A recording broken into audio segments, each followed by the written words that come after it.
Құрметті оқырмандар, каналыма қош келдіңіздер. Қазақ тіл каналының дамуына үлес қосып жатқан әрбір жанға алғысым шексіз. Каналыма тіркеліп, лайк басуды ұмытпаңыздар. Анашым, ана боп түсіндім, сен берген ақ сүттің қадірін.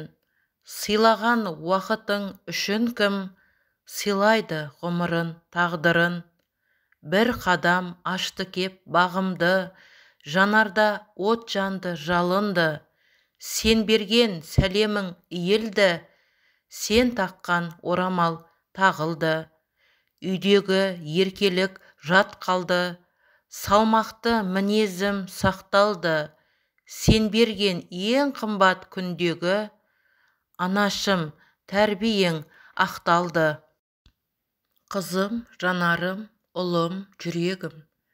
Қызым менің ең әдемі әлемім. Ұлым менің ең ақылды батырым. Сендер менің мына өмірде таусылмайтын жақұтым.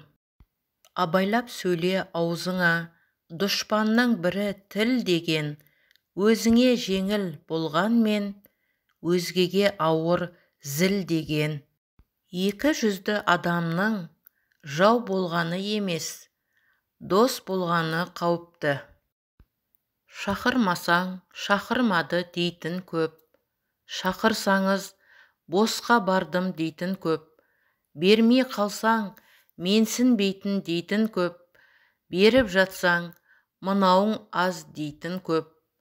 Бірде түйе, бірде бие адамның, көріп жүрміз дәл осындай кейпін көп. Бұл қоғамда сыйласатын адамнан, жүйкеңізбен миыңызды жейтін көп. Жамау жүрек езіліп, жылаудан да шаршадым. Тік тұрып та үлгермей, құлаудан да шаршадым. Өз-өзімді жүз алдап, шыдаудан да шаршадым. Бұйырмайтын дүниені сұраудан да шаршадым. Тығырыққа тірейтін қадамдардан шаршадым. Нәтижесін бермейтін амалдардан шаршадым. Қателікке бой алар қалаулардан шаршадым.